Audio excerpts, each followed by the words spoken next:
Welcome to FYI, the For-Your Innovation podcast. This show offers an intellectual discussion on technologically enabled disruption, because investing in innovation starts with understanding it.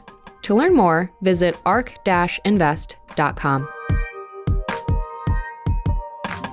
ARK Invest is a registered investment advisor focused on investing in disruptive innovation. This podcast is for informational purposes only and should not be relied upon as a basis for investment decisions. It does not constitute, either explicitly or implicitly, any provision of services or products by ARK. All statements made regarding companies or securities are strictly beliefs and points of view held by ARK or podcast guests, and are not endorsements or recommendations by ARK to buy, sell, or hold any security. Clients of ARK Investment Management may maintain positions in the securities discussed in this podcast. Hello, everyone, and welcome back to another exciting episode of FYI. I'm Nicholas Gruss, an associate portfolio manager at ARK. And today I'm joined by Andrew Kim, an associate on the Next Generation Internet team, and our very special guest, John Morgenstern, head of media buying at VaynerMedia. John, I want to kick it over to you before we get into our broader topic on threads and Twitter and what you're seeing in the media buying space. What does a head of media buying do? Can you give us a breakdown of your job? Yeah, absolutely. And thanks for having me on. So to kind of zoom out to VaynerMedia, it's an independent, digital-focused creative and media agency headquartered in New York. Gary Vaynerchuk is our CEO. And so there's a whole creative side of VaynerMedia, the social content for brands or even like television commercial content, billboards, that whole side of the house pretty much does it all at this point. But going back to 2009, when Vayner started, it was like very much pure social. So there's that like creative and production realm of Vayner. And then there's the media side of Vayner in which I sit. Within media, there's like the whole world of cross-channel media planning, audience segmentation, research, all of that. There's the buying, which is my world, the hands-on keyboard. Okay, we're activating everything. We do most of our work in biddable digital, as we call it, a whole lot of paid social. Our aperture is opening up more and more to traditional as well, but we've kind of been waiting for things like what you're seeing in CTV and other places happen because like biddable expertise is our thing. So always quite hands-on keyboard.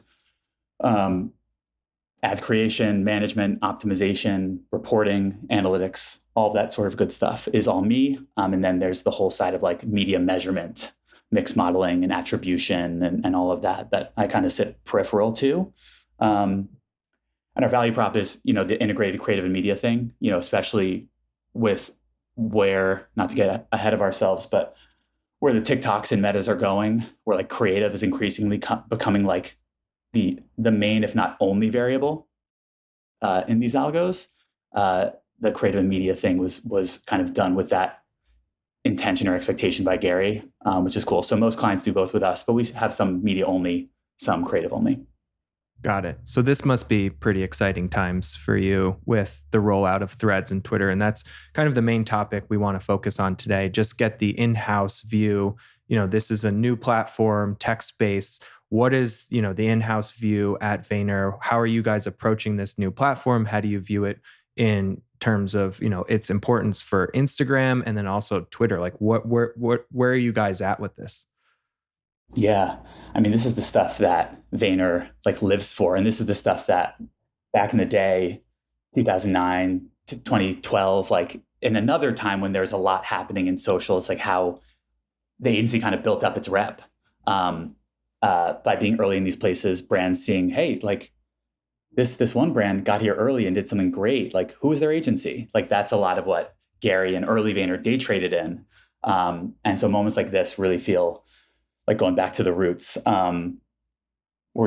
Gary has been somewhat public about it. He loves the Clone Wars. He's always here for it, as he calls it, the Clone Wars of every platform, essentially copying or attempting to copy every feature of every other platform. Everything from Twitter Spaces to Clubhouse to TikTok with Be Real, and now Meta with Threads, their version of Twitter. It's like become the expectation, honestly. And yeah, it's been wild to see. I mean, obviously 100 million users is no joke. I think it's still the second most downloaded free app at least in the iOS App Store as of today. And yeah, it went into like blitzkrieg mode. Like obviously our clients were curious about it, but you want to be as early and kind of stand out and have fun there as possible. So the last few days have been like the blitz with brands to get something stood up, obviously get it approved and all that sort of thing, and then kind of set the tone. But it was pretty easy to do that. It was hard to do it well and have like the thoughtful breakthrough thing that like won the day on social media, but it was pretty easy to do because one, Meta and Instagram were already approved as a platform. We work predominantly with like Fortune 1000 brands where there's a lot of approval, risk control layers to go through. So if Threads was like a independent, different company, we probably couldn't have been as fast because there's more of that like, hey, we have to, crawl, walk, run into it. But it was already Instagram, already had the graph, ported over, and then brands are already tweeting. So it's like another issue, like TikTok comes along, brands like, hey, our short form video game, we need to really step that up to be relevant on TikTok. This was like, we tweet like Wendy's. They're like, oh my God, we like our brand Twitter. We're going to have a field day. So it was pretty low friction, which is cool. And so when you look at Threads versus Twitter, one, are you're in kind of this space. So what are people saying about Twitter? How are they viewing Twitter now that Threads is out there? Where do you see these two platforms headed? I think it is interesting to look at the way and the nature that Meta rolled out Threads and how intricately tied it is to Instagram, in that you have like this very clickable Threads link on Instagram profiles, and then you have the Instagram profile linked back on the Threads. And so I'm curious, how are brands approaching this? Because it just feels like an extension of Instagram. But then you also have Twitter out there, which has hundreds of millions of active users. Threads obviously had a record-breaking launch, 100 million in less than a week. It was, I think it took them 7 hours to get to 10 million. So there's really no way to spin it and say like that launch was a failure. It was absolutely a success. But now they have work to do. And then you also have this kind of platform in Twitter out there, which serves the same use case. How are brands looking at these two now? Yeah. I mean, brands wise, it was smart. It was strategic and very smart timing, at least in the perspective of brands, for Meta to launch Threads when they did, because again, and if like the pure performance marketers or just like, SMBs don't care as much about this stuff, or it's not much of a factor. But again, in like large, risk averse, brand safety minded, in that realm of things, with Twitter being such kind of a mixed bag, regardless of like reality, there's always like the headlines and then what's the truth. But even just, it's one of those things of like a fifth risk. Like even if there's a low probability that, your brand gets, embroiled in some brand safety related issue, like large brands just pull back like reflexively quite quickly. And so Twitter's been kind of going through that for a while now. Like, hey, do you have the bots under control? Hate speech under control? Again, everything you hear from Twitter is like, hey, we've made huge strides here. And I'm sure they have, at least in a bunch of criteria. But that being so dramatic, and brands already kind of being like a little hesitant, both on the ad side and Twitter in general, was smart with Threads. But again, we'll see. That stuff tends to be short-lived. And like every platform's gone through it. YouTube had a huge brand safety problem a few years back. Everyone pulled back. So this stuff happens. And yeah, I mean, we try to keep the brands we work with, sharing our vision of being somewhat agnostic to it. Like regardless of where it heads, you just have to follow whoever wins. Like if they both win, great. If one versus the other, just see how it plays out and who wins with the consumer. And I think, most of our partners kind of view it the same way. Of course, everyone has their own biases about Zuck and Elon and like, Cage fight of the century happening soon. Yeah. Cage fight of the century. And you mentioned this earlier, Nick, about like politics and other things, like probably not going to be a part of Threads according to Mosteri. everyone has their own like opinions about that, including brand folks. But it's really, even if Threads goes to zero tomorrow, and even though you see Gary and Vayner being all over it, like we're completely cool with that. And it's always this give and take. Like Elon now, seeming to juice up the monetization side, and that'll now put the pressure to see what Threads can do. Obviously, there are no ads on Threads. That's like my actual day-to-day, like most tied thing. So, I mean, it's so easy to view how ads will flow into it, just like they've flown from feed into stories into reels. Fully expect the same thing. But, obviously Twitter ads are much more of a strategy of its own right now. So what's your take on the deprioritization of hard news and politics? Like, is that what's key to text-based social media? Like, what do you think are the drivers there for engagement in general? Man, again, from like a brand safety lens, most folks are pretty like kind of breathe a sigh of like, okay, like I kind of like that in terms of it being like this kind of more keep it light, kind of keep it topical, more about like humor, expertise, storytelling, whatever. So from like an advertiser standpoint, it's not a bad idea, I would say. Again, unless you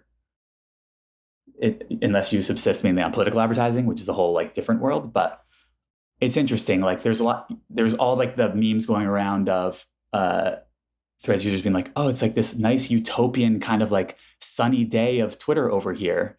And then a lot of the Twitter purists being like, that's been the problem with Instagram this whole time of like, it's just like not real life. And Elon's tweeted this too. And they're both true. And it's interesting how like in a two-pronged race, like Coke and Pepsi, Apple and Android, like it kind of makes sense that they'll have those sorts of differences. Like they can both do quite well. Threads is more the Apple iOS closed system. Android is more of the like, do whatever you want. And they both are huge. Is that how Threads and Twitter net out? But again, it was smart. It like carved out some lanes versus Twitter at a time where that was like something brands and a lot of folks that they could most win with would like. And they know that a lot of folks that they had no chance of winning with on Twitter who are like about it on Twitter, they had no chance with anyway. And you mentioned the response from Twitter with creator monetization. That feels like something that Twitter needs to have. Elon obviously promised this back in February, but it's, no coincidence that he rolls it out the week after Threads launches, right? I think he felt the pressure, and this is a great way. And you saw the success that TikTok had with their creator fund, and Instagram and Snap. They've all done this in certain areas. So what do you think Instagram or Threads response will be now? Do they kind of just let this go until the platform gets bigger and they can start to work out some of the monetization opportunities? Zuck has said, they're waiting until this gets on a trajectory to reach 1 billion users to monetize with advertising. So I'm curious, like, does this give Twitter a nice moat with creators? I've seen a ton of them posting the exact payouts, which I'm, quite surprised people are that willing to. I'm wondering if that's maybe organic or inorganic, but that's just my mind wandering. So curious where you think kind of this response falls in with kind of the success of the platform itself and Threads. I feel like this response was also like nothing to be I think it's admirable. I'll say that. I thought the response was, that's exactly what you need to do, Elon and team. Great job. Yeah. Right.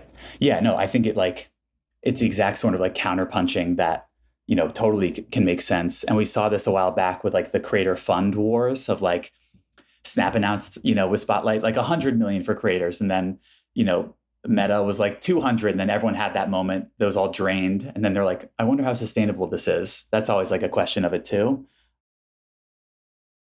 But yeah, it was strategic, one, to just kind of like tilt the pressure or like the balance of power or like, the creator love more back in Twitter's direction and make it sticky. But it was also smart because even outside of Threads and Twitter monetization, creator monetization, like led by TikTok, to your point, and like Instagram proper, Facebook proper, like and how good or not good that's perceived today. It's just like another, like, kind of gut punch for Meta to like continue stepping that up more. Cause I do think they've been versus a YouTube that has like the strongest heritage in rev share and like stood up Shorts and Feb, and then TikTok that's been kind of figuring it out.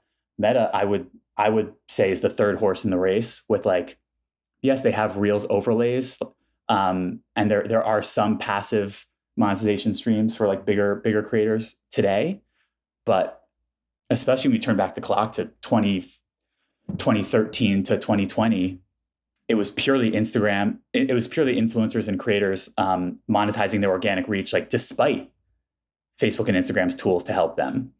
They haven't been as generous. Yeah. It's like, and they've been like de facto generous in terms of, hey, we give you organic reach. But now that's like far from being enough. One, they went in on the economics, I'm sure. But two, in the TikTok came along and kind of did that better in many ways and has it. So smart for two ways, because it also like adds another layer of pressure on Meta with creator monetization. And like, TikTok creator marketplace, TikTok's creator affiliate program, shops for creators, the creativity beta program. Like TikTok has a lot going. And Meta's had a handful of those things, most of which they've like tried and then put on ice. So very curious how Meta responds, less so with Threads monetization in the near term, but with like IG, Facebook proper, honestly. It's just going back to the close tie, right, between Threads and Instagram. And given that we are talking about creators, just wanted to get your sense of like how you think influencer marketing can evolve. Maybe just taking a step back first, like, do you think for brands that have a stronger presence on Instagram than on Twitter, say, do you think Threads just being an extension there is like more beneficial, and like will like the Twitter team prioritize Threads going forward, assuming that user base follows, retention is there, etc.?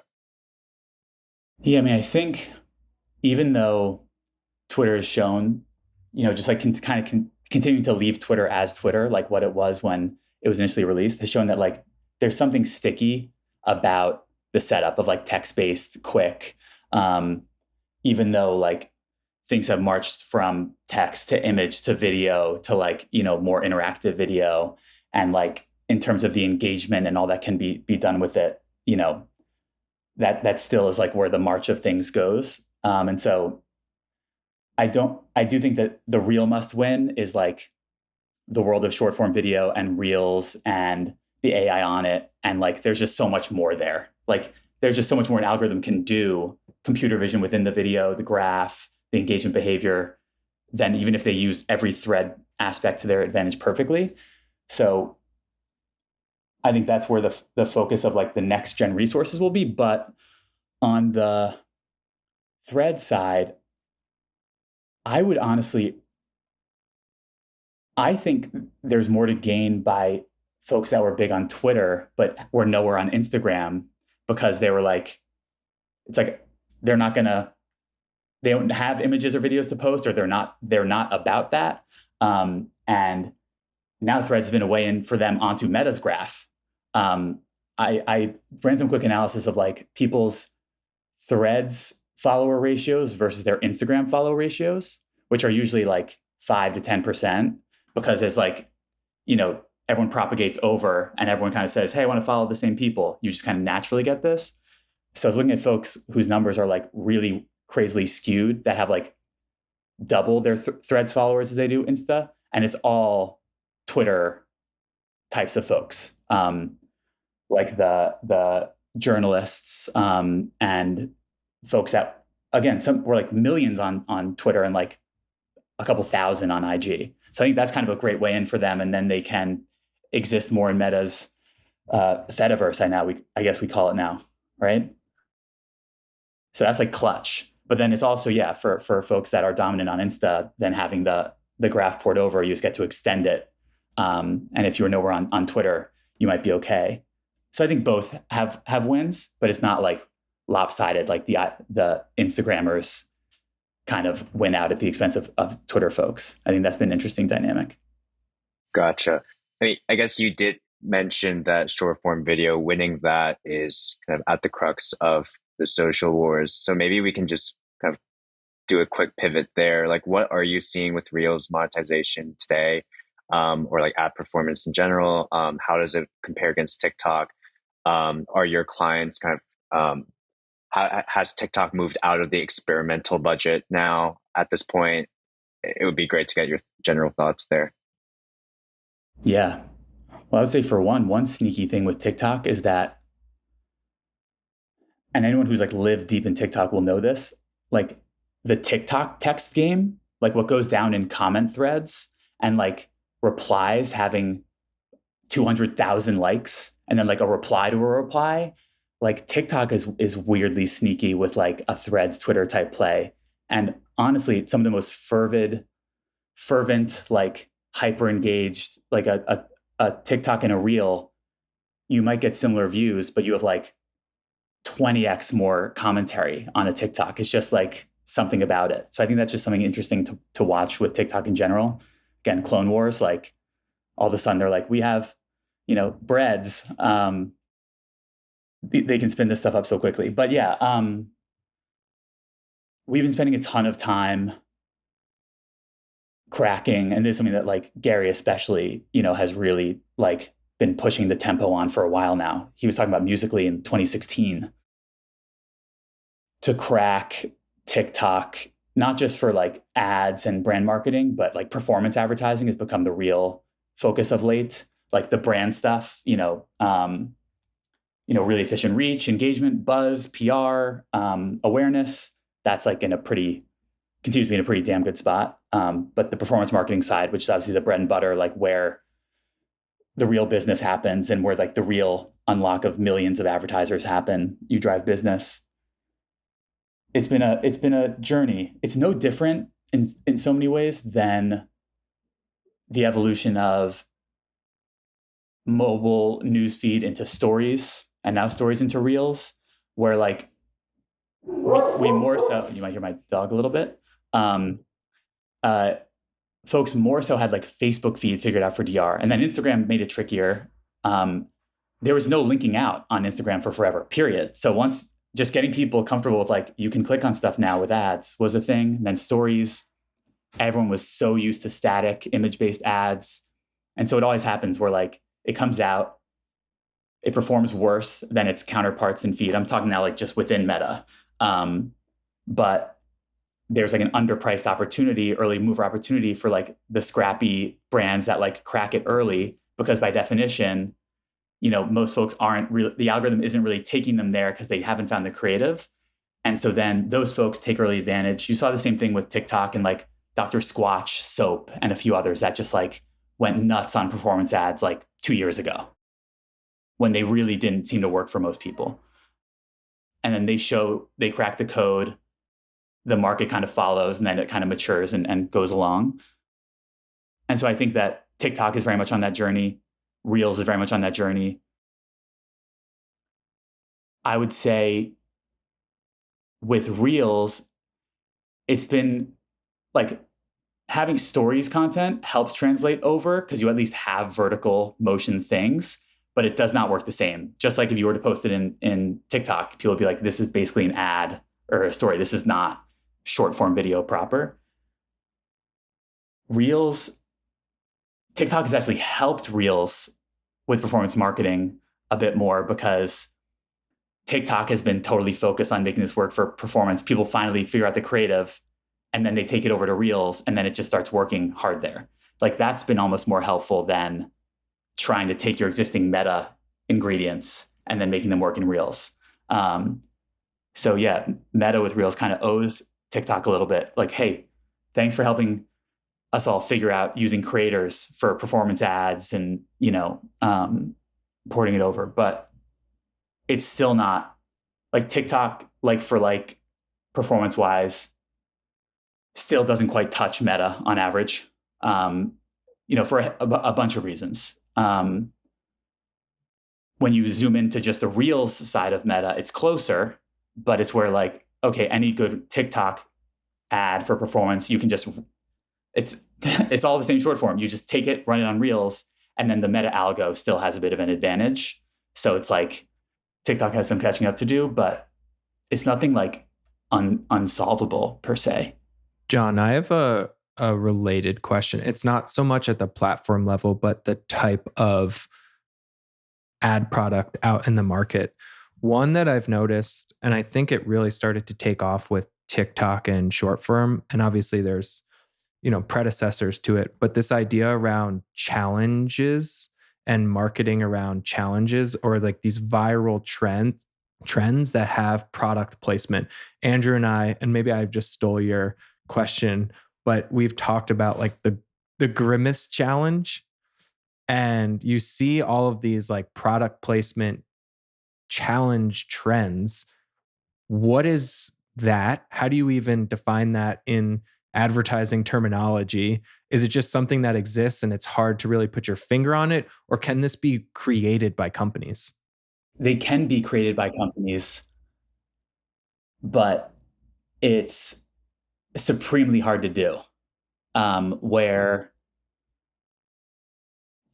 I think McDonald's with Grimace, a lot of smart marketing and like ways that they like, introduced into the system, choosing Grimace, how they did it, like very smart. Did they engineer it? Like, is it playing out as they engineered with them as the puppeteers? I really don't think so. And like when you listen to folks at Wyden or McDonald's who like talk about it, they didn't expect a lot of this. And obviously it's a lot of stuff that a brand could never explicitly endorse at all. So part of it is a bit of the luck of the draw of like, you can kind of like calibrate it and get it where it has as good a shot as anything. But there's been Grimace-like things that didn't hit. You know what I mean? And then also if you kind of go a little bit to, hey, we're a brand trying to like force this to happen, but acting like we're not, then you can get it the other way where everyone's just like we do not like this. Like it's this weird balance of, you obviously want to try to engineer it and do so many things right, but the more you try to do that and the more that shows, the less of a chance it'll have. And we see this with content too. Content with errors in it. Like there's been creators that have posted like unfinalized pieces of content that they meant to send to a brand for approval or do privately. And then it's gone on to do amazingly because everyone's like, oh my God, this was meant to be sent to the brand. It wasn't done. But like it's so honest, and like people are just, trolling it and having fun with it. And then it can still lead to like all these brand outcomes. So it's this weird, like kind of the more authentic you are, including being authentic by you, it was an accident, but it shows some level of like real life. They've gone 2 for 2, right? McDonald's with Travis Scott too. So they must know something. Yeah. Right? Great companies like McDonald's and their agencies that know enough of like what's in culture and what'll do well in culture, right? Like Grimace, Travis Scott, all that stuff, spot on. But then exactly how it plays out is very hard to predict, in magnitude. But yeah, totally. But I would say what's most impressing us, and I would say the industry at large, is Barbie. Because that is just so crazy 360. Like it's like 100 different grimacy like little ideas or moments or like stunts or awesome things. So that's been cool. Splash everything in the color pink and it becomes a Barbie marketing. Precisely. I'm curious what else you're seeing in the social media landscape. I mean, you're across all of these platforms. You're looking at it in an interesting way and from a financial way, right? You're using measurement analysis to really understand how advertising performs on each of these platforms. We talked a bit about some of these products and platforms. What else are you seeing out there? What is exciting Vayner today? Where are you looking as this is the next thing, or, maybe this is something, maybe it's not? Curious, where you guys are focused. Yeah, I mean, TikTok certainly remains a huge one where the most proven TikTok business driver are what we've been talking about, more like the groundswell, like a lot of organic, in terms of where you feel the business impact, like Ocean Spray to McDonald's to CeraVe. It was not just like a great direct response ad program. It was like a creators, huge organic ads off the back of that, which is a big departure from Meta that really has like put organic to the side and also has created a system, especially in performance marketing, where like you don't need organic signal, or like organic, will only be of so much interest, but you can still set up a really badass, high performing performance campaign. So that's been really interesting. We're spending a lot of time on that of, okay, stuff that really cranks on organic and TikTok, and that becomes the ad you make work for performance. And if you haven't really, as a brand, gotten to at least a solid place organically and like your role on TikTok, it's like almost like it's almost like a prerequisite to then do the ads thing, because without that, the ads will almost certainly just do mixed at best, just given the whole nature of it. Like dynamic product ads, for example, now Advantage Plus or Advantage shopping campaigns, product catalog things that are getting served to you in a hyper personalized, relevant way, very shoppable, slay on Meta. Smart, like TikTok's version of that does not nearly to the same extent, because you get that in your TikTok feed and it's just like, no. So that's been the rub for both of them, and TikTok's helping lead the way. So yeah, organic as a gateway, and also visible engagements. I saw a stat that like 70% of FinTok users look at the number of likes to determine the trustworthiness of content. And like that's social proof. And if you see an ad that has a million likes on it, what does that do versus an ad with 12? Like seems to actually matter on TikTok in a way that Meta really like kind of ended the conversation on and wasn't a thing. And even in TikTok Shops, which is one we're spending more and more time on too, including like TikTok's whole master plan with shops, warehousing, and like it's vast what they have in mind. The product counters, when you're in shops and sees 8,032 sold versus 16 sold. And I hear, I'm US focused, but I hear in Asia, like this is a huge aspect of live shopping, like just like the social proof and the scale. And like every product, you see how many of it have sold. And so like that is fascinating to us right now. Can you will your shop to get to 500 sales of a product so that then you have the visible social proof of that, and then it kind of takes off more, versus when you're at like 3 sold, people stumble across it and are like, nah. So a whole lot on TikTok, but outside of social, and I could talk about the world of paid social endlessly. Retail media, of course, has been like a mega one past 18 or so months in particular. And then like modern living room, OTT CTV, like the emerging new school of it, like the actual rise of Facebook ads managers for CTV, is like, we're extremely excited about too. It's kind of finally our entry point into the game. We were just having actually right before we started this podcast, an internal debate in our weekly brainstorm session around CTV and shoppable ads. Are you seeing interest yet for kind of call to action advertising within the CTV space that hadn't maybe been present in linear, but now obviously digital connected TV offers you more precision and there's a lot more that you can do with advertising? What is we're very curious about CTV. Obviously, we have some exposure there in our funds, but curious where you find CTV and the trends within that. Yeah, I mean, Roku's news this week with the Shopify play they're doing, like made a lot of waves and is very exciting, and like them going after like that D2C kind of Shopify player, I think is really cool, versus just trying to court like huge TV spenders over onto OTT CTV. Yeah, there's certainly interest. It's hard, it's always hard to calibrate if it's more interest. Like there was a ton of interest on buying Snap lenses in 2016 because it was like, it's PR, it's the shiny object, like it's a new functionality people haven't experienced before, like, and also like brands just want to be first. There will always be that. So I'm sure, I think it was True Classic, that's like one of the partners, but sure there's brands lined up around the block to be part of it. And even if it doesn't sell that many through Roku Pay, it's like still a win. And then there's things like, at least the big CPG even more interesting is like Walmart Connect doing what they did with Roku of like, oh, hey, same sort of idea, but with Walmart shopping. And, if you're Unilever or whomever, like that is more interesting to you than the Shopify play. But it definitely remains to be seen, like how big that sort of style of things will go. We've obviously been trying to hack it with QR codes. A lot of folks have for a while,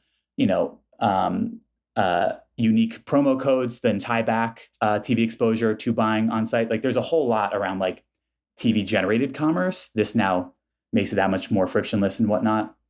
I think probably the most exciting thing about it to me is if there's enough, I'm sure you guys have thought about this at ARC, if there's enough of that Shopify, like just enough people buying with Roku Pay on these Shopify partnerships, and it gives Roku enough data that they can start to have like a conversion bidding algorithm like Meta or like TikTok, I mean, like all digital platforms. That is really cool because then, it truly is like the targeting precision, just flywheels, and then you are hitting the right people. And then that creates this feedback loop where people know if they watch, they'll be like receiving ads and being on the lookout. So that's really compelling. That's something that like QR codes, promo codes could never do. Roku needs to own that signal or like, have it co-owned with Shopify. But it's a machine learning situation. You need a huge data set, to calibrate it and make it work for everyone at scale. It's exciting. Yeah. Yeah, it is. I think it's a really exciting time within CTV because you're starting to see it reminds me of early platform, online platforms. And I think a lot of people mistake, and it's obviously labeled CTV, but if you get into the inner workings, these are digital platforms, right? It's all OTT. It's not built on the same rails as linear. There's so much precision and accuracy you can build in compared to what linear afforded you, that I think it's fair to bucket CTV within to digital and not within to like the television advertising budget. But that's, just coming at it from purely a research lens. No, I think it's fair. It's like Tesla. A Tesla still feels like a car and is compared to cars, but it's like it almost feels like closer to an iPhone on wheels. And it's the same sort of thing with CTV versus TV. No, yeah, totally. Okay. Yeah, no, I mean, this has been fantastic, John. I have one last question for you. We didn't get to it when we were talking Threads, Twitter, we pivoted. Prediction from you, is this a binary event, as in one succeeds, the other completely fails, or can these both coexist going forward? Putting you on the hot seat. Yeah, like there's definitely many precedents where there can be multiple players. It's not like, I mean, look at YouTube Shorts, Reels, and TikTok. Like that's like a hell, like they're jockeying back and forth. So I think, we're less into the predicting game versus the reacting in the now as to like what's going on, what's scaling or not. I think it's definitely possible. It feels like Threads will evolve a lot more. And obviously Mosseri has talked about all sorts of features and things. They know it's early there. Obviously creator monetization in Twitter and how that all plays out. But it feels like, now I'm going back to the TikTok reply thread commenting style of things. Like, I feel like at some point Threads and Instagram will come back together in ways where it's still an innovation and like a new thing. But I think Threads looks more like a layer of Instagram in ways that Instagram doesn't have now than like a standalone Twitter forever. Because inevitably more video, image, all that stuff will like get interwoven. And we'll see, what Twitter can do in the reverse. Like, does their media viewer, like their vertical video feed, take hold, and all of that. But all right. Well, again, thank you for coming on. This was very enjoyable. You are super knowledgeable. We love having you on to talk about this, and really appreciate you taking the time. So thank you, John. Thanks for having me. It's always fun to talk it out with you guys. You know your stuff. You know your stuff. We know our stuff because of you, so we appreciate it. And I know it because of Gary. All roads lead back to Gary V in the media space. Prior FYI, yes. Yes, he was on. That was 2 years ago, I think. But yeah, thank you everyone for listening. We appreciate it as always, and see you next week. ARK believes that the information presented is accurate and was obtained from sources that ARK believes to be reliable. However, ARK does not guarantee the accuracy or completeness of any information, and such information may be subject to change without notice from ARK. Historical results are not indications of future results. Certain of the statements contained in this podcast may be statements of future expectations and other forward-looking statements that are based on ARK's current views and assumptions and involve known and unknown risks and uncertainties that could cause actual results, performance, or events to differ materially from those expressed or implied in such statements.